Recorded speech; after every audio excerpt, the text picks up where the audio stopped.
Friends, నేను గోధుమ రవ్వ, పెసరపప్పు, వేరుశనగపప్పు పెట్టుకుంటున్నానండి. పురుగు పట్టకుండా ఉంటుందని. ఇది అందరికీ ఉపయోగపడుతుంది అనుకుంటా ఉన్నాను.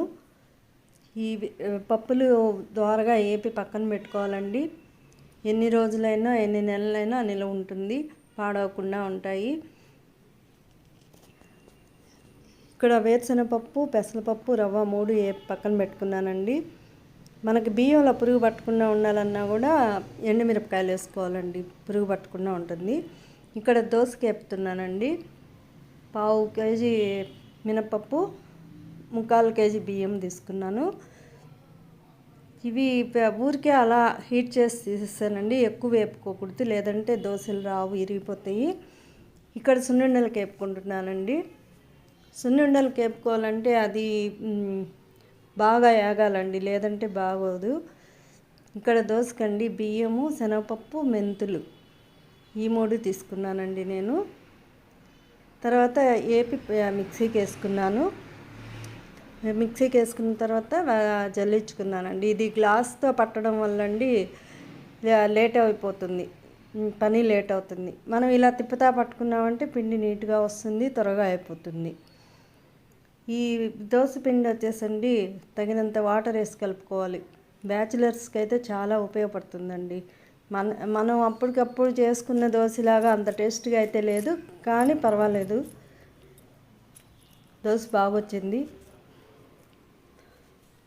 ఇది పప్పుల పొడి నెయ్యి దోశ అండి, చాలా బాగుంటుంది. పప్పుల పొడి నెయ్యితో చాలా టేస్ట్గా బాగుంటుంది. ఇక్కడ వచ్చేసి కారము నెయ్యి అండి.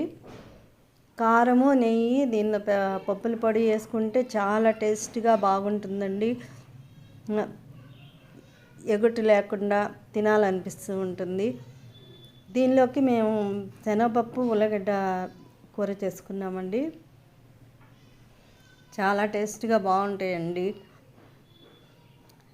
ఇక్కడ సున్నుండలండి, సున్నుండలకి వేపాను కదా, అది బెల్లం సున్నుండలు, చక్కెర సున్నుండలు 2 రకాలు చేసుకున్నానండి. మనం ఆకుకూరలు తెచ్చుకున్నప్పుడు అండి ఒక క్లాత్లో ఆరబెట్టుకోవాలా, లేదా తేమని అంతా తుడిచేసి ఒక ప్లాస్టిక్ బాక్స్లో స్టోర్ చేసి పెట్టుకోవచ్చండి. ఎన్ని రోజులైనా పాడవకుండా ఉంటుంది. ఇలా చేయడం వల్ల మనకి యూస్ఫుల్గా ఉంటుంది. నేనైతే ఆకుని పొడి క్లాత్తో తడి లేకుండా తుడిచేసుకొని ఒక ప్లాస్టిక్ డబ్బాలో పెట్టుకుంటున్నానండి. ఇలా పొడిగా వచ్చేస్తుంది, ఆకంతా తేమ లేకుండా అనుకోవాలి. ఇది ఎన్ని రోజులైనా మనకు ఉంటుందండి, ఉపయోగపడుతుంది, పాడవకుండా ఉంటుంది. ఏ ఆకైనా ఇలాగే చేసుకోవచ్చండి.